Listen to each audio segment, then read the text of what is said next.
Have you ever wondered what it would be like to build up $1 million business? Well, in the book, 12 Months to a Million, Ryan D. Moran explains a step-by-step process on how to start and develop a 7-figure business in 12 months or less. So watch this video to the end and let me know what you think about this $1 million business plan. Ryan says that the goal is to have 3 to 5 products selling for $30 per unit, each selling 25 to 30 units per day. If you can do that, you have $1 million business. And we get started with step number 1. Choose your customer. Most people, when they want to start a new business, often ask themselves, what product should I sell? But this isn't the right question to ask at the beginning. Imagine yourself as a tailor. It is impossible to make a nice fitted suit for a client if you don't know your client's size and measurements. A tailor carefully measures their client's dimensions in order to make a suit that perfectly fits their client. In the same way, we must understand our client in order for us to make the perfect product that specifically fits them. And the more specific we get, the better. You want to pick a very specific person and solve a very specific need. This gives you a much higher chance of building a strong community of customers and gives you a competitive advantage over other businesses who might have similar products. Let's take coffee for example. Now these examples are real companies. We have one company that focuses on high-end coffee drinkers, those who want to know where the coffee beans come from, where they were roasted, the type of roast, and how fresh the coffee beans are. Then we have a second company, and again this is a real company, and they only sell coffee to conservative gun owners. The advertisement of this company doesn't talk about flavors, suppliers, or methods of coffee brewing. They just show themselves shooting their guns and invite other gun owners to drink their coffee. Now both of these companies are killing it. They sell the same product, but to a very different and specific audience, and they create no competition to each other. Step number 2. Develop your first product. Now that we know who we are selling to, we can develop our product that fits with their specific needs. Now, Ryan recommends using physical products as the best way to enter a new industry. And as you develop your first product, you can follow this 3-step process. First, you need to research the product. Since you already have your ideal customer, it's time to see what they're saying. By engaging with your ideal customer, you'll learn exactly what they're looking for and what their pain points are with similar products. This way, you can create a product that solves these specific problems.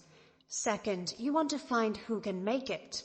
Something that many people don't realize is that many of the biggest brands in the world don't actually create their own products. They are created by companies called contract manufacturers. You need someone who can create exactly what you're looking for a good price, and has great communication. And third, you need to refine it. Ryan says that the first iteration of your product doesn't have to be perfect. You can modify as you go, but you should have a good idea what your customer is looking for and do your best to give it to them. Then use the feedback to continue refining and making your product better. This first product will become your gateway product. Because remember, we need to develop 3 to 5 products that will serve the same customer. At this stage, it would be a great idea to brainstorm on what these other products will be. We don't have to make them just yet, but we want to have a good idea of what can complement our first product. A great example of how this can be done is the company Bulletproof Coffee. Dave Asprey was a humble vlogger that wrote about productivity and health optimization. He recommended adding fats and oils to one's morning coffee. When Dave launched this company, he had more than one product in mind than just coffee, but he launched this Bulletproof Coffee as his gateway product. Second, he launched coconut oil to add to the coffee. Then it was lactose-free ghee, which is essentially clarified butter. Then it was protein bars, then whey protein, then upgraded MCT oil.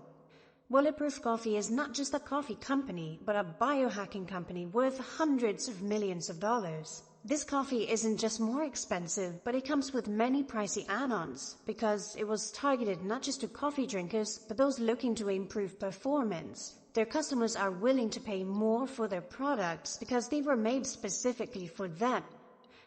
Step number 3. Funding your business. Every business needs money to function. So knowing how the business will be funded, it's an important part of your plan. There are 4 ways of funding your business, each with benefits and disadvantages. Number 1. Self-funded. This one is pretty straightforward. This means using your own money to start the business and purchase your first batch of inventory, or even pre-selling inventory and using money from the pre-sale to fund future inventory. The benefit of being self-funded is that you don't have to give a piece of your company to investors, so you remain the sole owner of the business. The difficulty about being self-funded is that any major mistakes can take the company out of business. Since the company doesn't have much money, there is not very much space for mistakes. One of the most common mistakes self-funded entrepreneurs face is not managing inventory properly. Many entrepreneurs worry that they won't be able to sell their product, but the real challenge for businesses is quite the opposite. The real challenge is keeping inventory. If this is the case, Ryan recommends using your price point to manipulate supply and demand.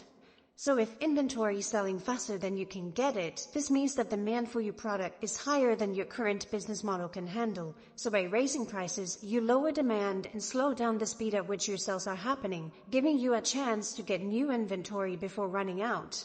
And since your price point is higher, you make more money per unit, which can allow you to control supply and demand without sacrificing cash flow.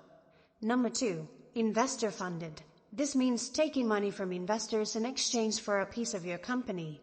The benefit of raising money for your business is that this extra capital allows you to have more control of inventory and focus on building a core community of customers and potential customers first, and then optimize for profits later.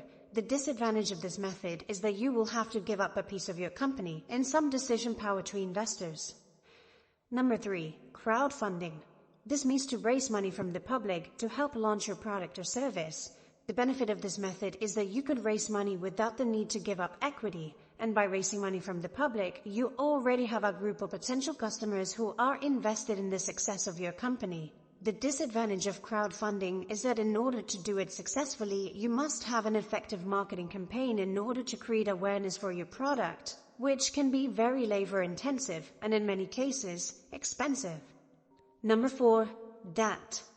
Debt can be a useful tool, but a risky one. Ryan recommends never taking on debt for unproven concepts. If you are starting a new business, it is not a good idea to use debt, even if you have a great product. If you are not in full control of your sales process yet, using debt can amplify the cost of any mistakes.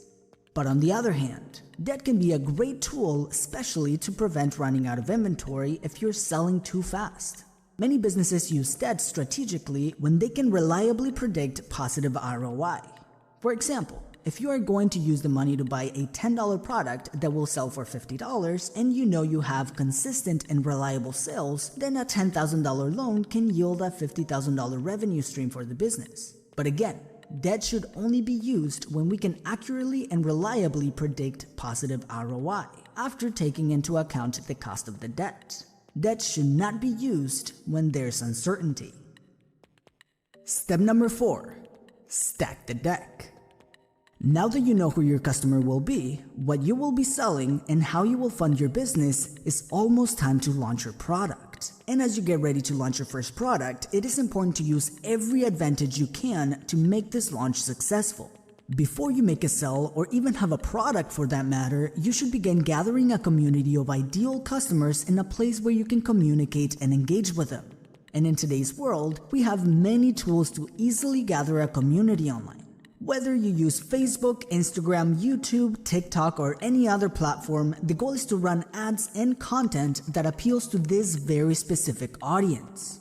For example, if you will be selling coffee to high-end drinkers, you can create content educating on the different types of coffee and different brewing methods. You can address some of the issues customers have in your space and how you would solve it, as well as giving updates on how your own product is going.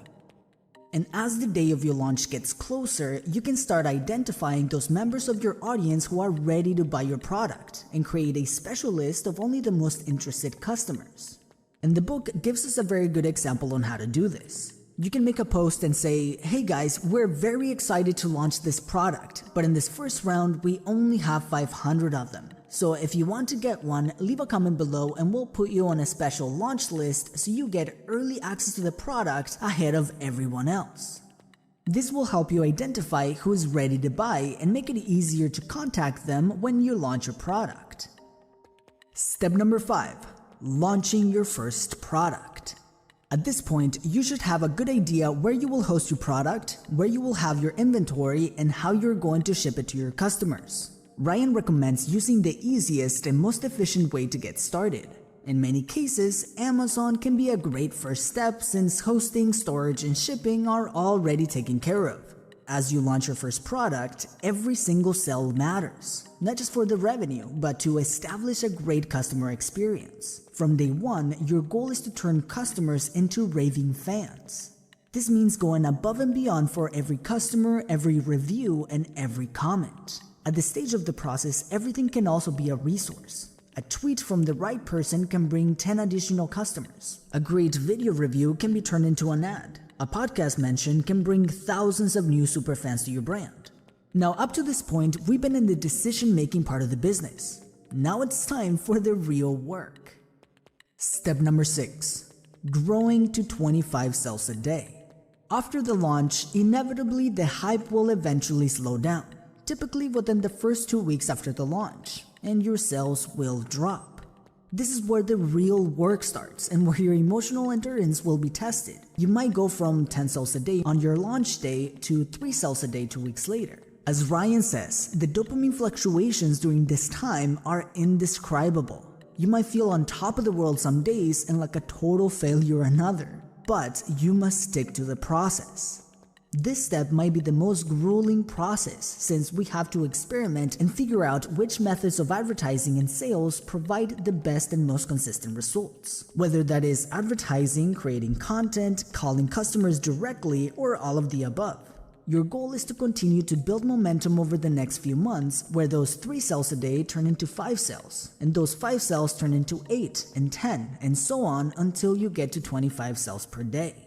Once you are consistently getting 25 sales per day, this means that you have a proven concept. You are bringing a cool $22,000 per month in revenue, but most importantly, you can now begin scaling your business, and it becomes time to launch your second product. Remember, a $1 million business is made out of 3 to 5 products, each selling 25 to 30 units per day.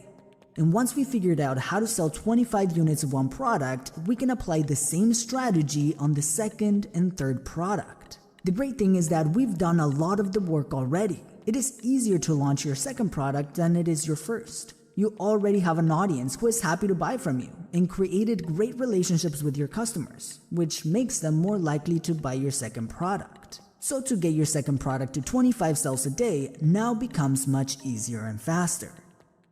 Step number 7. Build a $1 million brand. At this point, your focus is on expanding your reach and attracting new audiences to your business.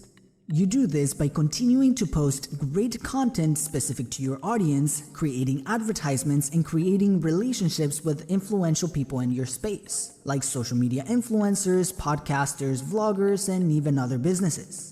There are 2 main points of focus when you are ready to scale your business to a $1 million brand.